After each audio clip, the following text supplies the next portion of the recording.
Everyone, అందరికీ నమస్కారం. ఎలాగో నమస్కార. Welcome back to my channel Deepika Sudheer.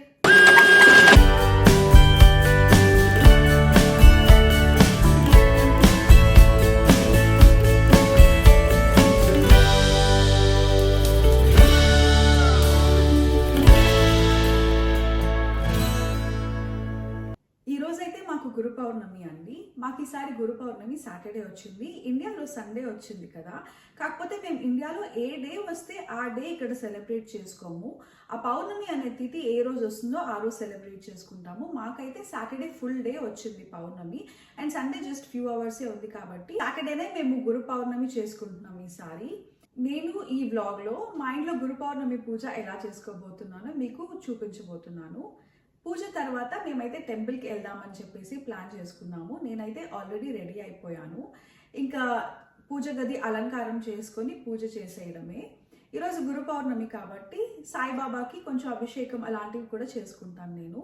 So నా పూజ తర్వాత టెంపుల్లో అయితే సాయి సత్యవ్రతం ఉంది ఇవాళ. సో మార్నింగే వాళ్ళు సాయి సత్యవ్రతంని చేస్తున్నారు ఈసారి టెంపుల్లో. అందుకని మా పూజ చేసుకొని టెంపుల్కి వెళ్ళి సాయి సత్యవ్రతంలో కూడా పార్టిసిపేట్ చేద్దామని చెప్పేసి ప్లాన్ వేసుకున్నాము. సో ఇంకా లేట్ ఎందుకు, నా వ్లాగ్ స్టార్ట్ చేసేస్తున్నాను.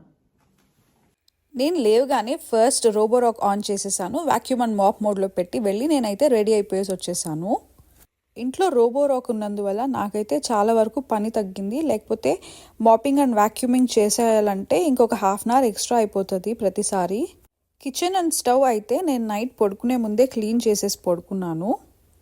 కిచెన్ నైట్ క్లీన్ చేసేసుకుంటే బెటర్ ఇలాంటి ఫెస్టివల్ టైమ్స్లో ఎస్పెషలీ. ఎందుకంటే మార్నింగ్ లేచి రాగానే కిచెన్ క్లీన్గా ఉంటే మూడ్ కూడా చాలా బాగుంటుంది. లేదంటే కిచెన్ మెస్సీగా ఉంటే కిచెన్ క్లీనింగ్లోనే చాలాసేపు పట్టేస్తుంది. దాని తర్వాత వెళ్ళి రెడీ అయ్యేసి వచ్చి మళ్ళీ దేవుడికి నైవేద్యం చేసుకొని పూజ చేసేసరికి బాగా లేట్ అయిపోతుంది. సో నేను చాలా వరకు ఏదైనా పూజలు పండగలు ఉంటే ముందు రోజే కిచెన్ క్లీన్ చేసుకోవడానికి ట్రై చేస్తాను. దేవుడి సామాన్లన్నీ కడిగి పెట్టేసుకున్నాను. జస్ట్ నైవేద్యం ప్రిపేర్ చేసి ఇంకా పూజకు రెడీ చేసి పూజ చేసేసేయడం అంతే.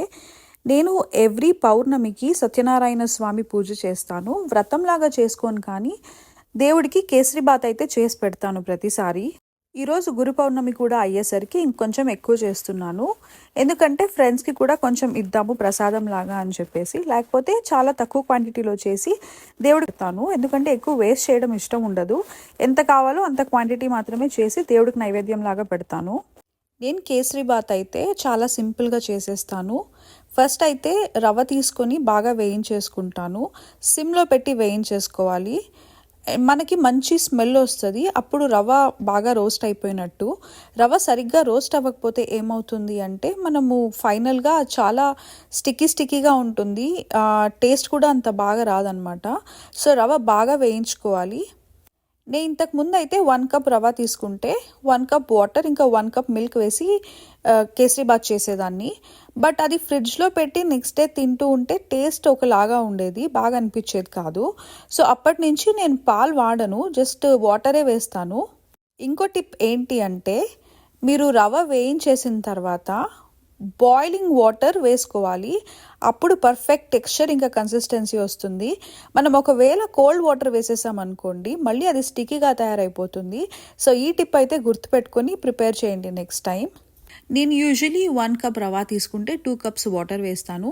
నేనైతే ఎప్పుడు మెజర్ చేసి అయితే వేయను, అప్రాక్సిమేట్గా వేసేస్తాను. నేను ఇందాక కొంచెం కేసరిని పాల్లో కలిపి పెట్టాను కదా, అది కూడా ఇప్పుడు వేసేసి కలిపేసుకుంటున్నాను. ఇప్పుడు నీళ్లు పోసాను కదా, సో ఆ కలర్ కూడా వేసి లిడ్ క్లోజ్ చేసి పెట్టేశానంటే కలర్ బాగా పట్టుకుంటుంది అని చెప్పేసి ఒక చిన్న కడాయిలో నెయ్యి వేసుకొని డ్రై ఫ్రూట్స్ అన్ని వేయించేసుకుంటున్నాను. ఇంకా కేసరి బాత్ ఎంతసేపు ఉడకాలి అంటే అప్రాక్సిమేట్గా 7 to 8 మినిట్స్ అండి. లో ఫ్లేమ్లో పెట్టుకోవాలి, లేకపోతే మాడిపోతుంది. 7 to 8 మినిట్స్ తర్వాత మనం రవ్వ ఎంత క్వాంటిటీ తీసుకుని ఉంటామో అంతే క్వాంటిటీ షుగర్, మేబీ ఇంకొంచెం ఎక్కువ, అంటే మీకు ఎక్కువ షుగర్ తినేట్టుంటే ఇంకొంచెం ఎక్కువ వేసుకోవచ్చు. ఇప్పుడు కొంచెం ఇలాచీ పౌడర్ కూడా వేసేసి లిడ్ క్లోజ్ చేసేసి 2 మినిట్స్ సిమ్లో పెట్టి ఆఫ్ చేసేస్తాను నేను. ఎందుకంటే ఈ దేవుడికి రెడీ అంతా చేసేసరికి బాగా సెట్ అవుతుంది అని చెప్పేసి. నేను చాలా వరకు వీకెండ్స్ ఫెస్టివల్స్ వస్తే మాత్రం బాగా ఎంజాయ్ చేస్తాను. ఎందుకంటే దేవుడికి ప్రతి ఒక్కటి మనం అనుకున్నట్టే చేసి పెట్టొచ్చు కదా. ఒకవేళ వీక్ డే వచ్చిందనుకోండి హడావిడిగా ఉంటుంది. మనము మైండ్లో ఒకటి అనుకుంటాం, కాకపోతే మొత్తం చేయలేము, ఎందుకంటే వేరే పనులు కూడా ఉంటాయి కాబట్టి. అదే వీకెండ్ వచ్చిందనుకోండి హ్యాపీగా మనం ఏమనుకుంటామో అవన్నీ చేసి దేవుడికి పెట్టచ్చు. అండ్ అలంకారం కూడా అంతే నీట్గా చేసుకోవచ్చు. నేను కలశంలో అయితే ఎవ్రీ వీక్ తమలపాకులు పెట్టనండి, ఎందుకంటే నాకు దొరకవు. నిన్న కూడా మాకు తమలపాకులు కావాలంటే మేము ఆల్మోస్ట్ 40 minutes డ్రైవ్ చేసుకొని వెళ్ళి తీసుకొచ్చాము. ఎందుకంటే ఇంకా పండగ కదా, సో కలశంలో తమలపాకులు పెడితే బాగుంటుంది అని. మేము డాలస్లో ఉన్నప్పుడైతే మనం ఇండియాలో ఎలా చేసుకుంటామో పూజలు అలానే చేసుకునేదాన్ని, ఏవి మిస్ అయ్యేవి కావు. బట్ మేము ఆస్టిన్కి వచ్చిన తర్వాత ఎస్పెషలీ మేమున్న ప్లేస్లో అయితే ఇండియన్ స్టోర్స్ కొంచెం తక్కువ ఉంటాయి, సో కొంచెం అడ్జస్ట్ అవ్వాల్సి వస్తుంది. నేను నా వైకుంఠ ఏకాదశి వ్లాగ్లో కూడా ఆల్రెడీ చెప్పాను, ఇలా ప్రతి ఒక్కటి క్లీన్ చేసి బొట్లు పెట్టి పూజ చేస్తేనే పూజ కంప్లీట్ అవుతుందా అంటే అలా ఏం కాదండి. మనకు వీలైతే అనుకూలం ఉంటేనే ఇలా చేసుకోవచ్చు, లేదంటే మనసులో దండం పెట్టుకున్నా సరే అది చాలు, దేవుడికి అది చేరుతుంది. ఈసారి అయితే పూలు బాగా దొరికాయండి, ఆల్మోస్ట్ 3 bouquets తీసుకొచ్చుకున్నాను నేను. ప్రతిసారి నేను వెళ్ళే టైం నైట్ వెళ్తాను, సో లేట్ అయిపోయి ఉంటుంది, చాలా వరకు తీసుకుని వెళ్ళిపోయి ఉంటారు, లేకపోతే ఉన్నవి కూడా వాడిపోయి ఉంటాయి. సో ఒక బొకే తీసుకొచ్చేదాన్ని. నా పూజా రూమ్ అయితే రెడీ అయిపోయిందండి. బాబాకి ఈరోజు అభిషేకం చేద్దామని చెప్పేసి బాబాకి ఇంకా అలంకారం చేయలేదు నేను. యూజువలీ థర్స్డేస్ ఇంకా ఇలాంటి స్పెషల్ అకేషన్స్ అప్పుడు నేను బాబాకి అభిషేకం చేస్తూ ఉంటాను. ఇంకా ఈరోజు గురు పౌర్ణమి కదా, సో డెఫినెట్లీ మిస్ చేయను అభిషేకం చేయడం మాత్రం. నేనైతే పాలు, తేనె ఇంకా చందనంతో బాబాకు అభిషేకం చేసుకుంటాను. ఇంకా ఏమైనా మిస్సింగ్ ఉంటే నాకు కమెంట్ సెక్షన్లో పెట్టండి, సో నెక్స్ట్ టైం నేను అవి కూడా యాడ్ చేసుకుంటాను పూజలో. అభిషేకం తర్వాత బాబాకు అలంకారం చేసేసుకున్నాను. ఈ మందారం పువ్వు అయితే ఇంట్లోదే. సాయిబాబా అష్టోత్తర శతనామావళి చదువుకున్నాను, తర్వాత ఇంకా పూజ చేసేసాను.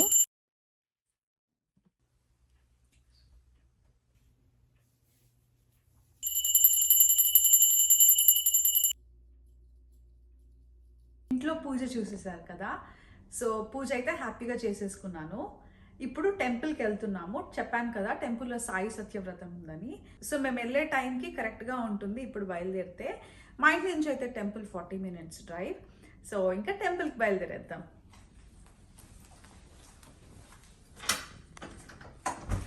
మాకైతే ఇప్పుడు పీక్ సమ్మర్. మాకు ఇక్కడ యాక్చువల్లీ సమ్మర్ మే, జూన్, జూలై ఇంకా ఆగస్ట్ ఈ 4 months ఎక్కువ ఉంటుంది.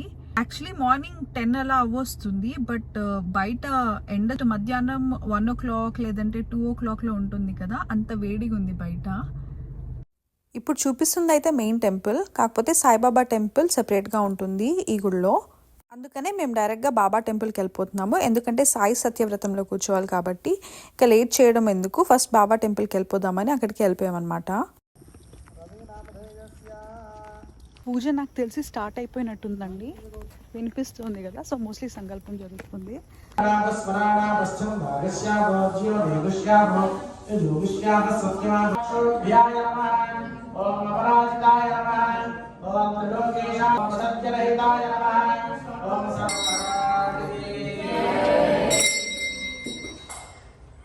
అలాగే ఈ వ్యాసుడు ఈ వేదాలను విభజించి ఈ కలియుగానికి అనుగుణంగా మనందరికీ అందింపజేశాడు.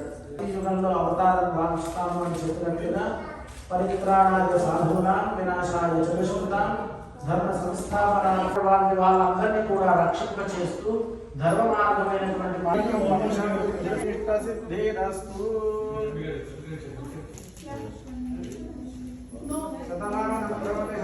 3 days నుంచి ఈవెంట్స్ జరుగుతున్నాయండి టెంపుల్లో. వీక్ డేస్ కాబట్టి మేము వెళ్ళడం కుదరలేదు. వీకెండ్ వచ్చింది కాబట్టి గురు పౌర్ణమి హ్యాపీగా వెళ్ళి సాయి సత్యవ్రతంలో పార్టిసిపేట్ చేసి అలానే హారతికి కూడా ఉండేసి వచ్చాము.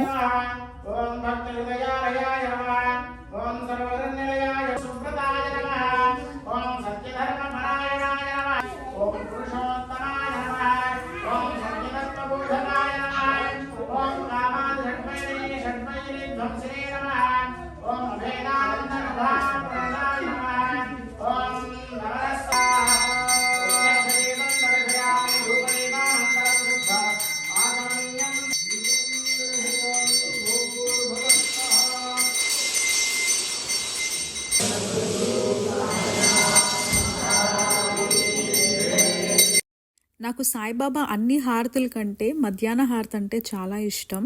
హారతి మొత్తం కంప్లీట్ అయ్యాక ఇంకా ప్రసాదం తీసుకొని బయలుదేరాము. బాగా ఎండగునింది, ఇంకా ఆకలేసేస్తుంది. సరే క్యాంటీన్కి వెళ్ళి తిందామని చెప్పేసి వెళ్ళాము.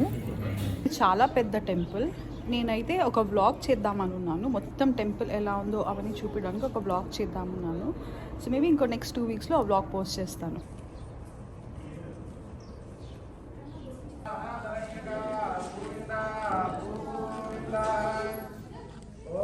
విష్ణుపత్ని ధీమహి తన్నో లక్ష్మీ ప్రచోదయాత్.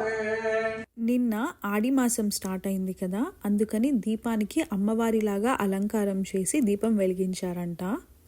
ఈ టెంపుల్లో మెయిన్ అయితే రాజరాజేశ్వరి అమ్మవారు. ఆషాఢ మాసం కదా, అమ్మవార్లకి ఏదో ఒక పూజ చేస్తూనే ఉంటారు. సో ఏదో ఒక ఈవెంట్ ఉండనే ఉంటుంది ఈ టెంపుల్లో ప్రతిరోజు. ఇంకా అక్కడ తులసి ప్లాంట్స్ అమ్ముతూ ఉన్నారు. ఒక్కొక్క తులసి ప్లాంట్ $5, అంటే ఇండియా ప్రకారం ఆల్మోస్ట్ 400 రూపీస్. ఇంటికి బయలుదేరే ముందు ఒకసారి బాబాకు దండం పెట్టుకొని వెళ్దామని మళ్ళీ బాబా టెంపుల్కి వెళ్ళి దండం పెట్టుకుని ఇంకా బయలుదేరేసాం. చూసారు కదండి మా గురు పౌర్ణమి సెలబ్రేషన్స్. మేమైతే గురు పౌర్ణమి ఇలా జరుపుకున్నాం. మీ సెలబ్రేషన్స్ ఎలా ఉన్నాయో నాకు కమెంట్ సెక్షన్లో పెట్టండి. మీకు కనుక ఈ వీడియో నచ్చినట్లయితే ప్లీజ్ లైక్ చేయండి, షేర్ చేయండి and do subscribe to my channel Deepika Sudhir. Thank you so much for watching. Bye.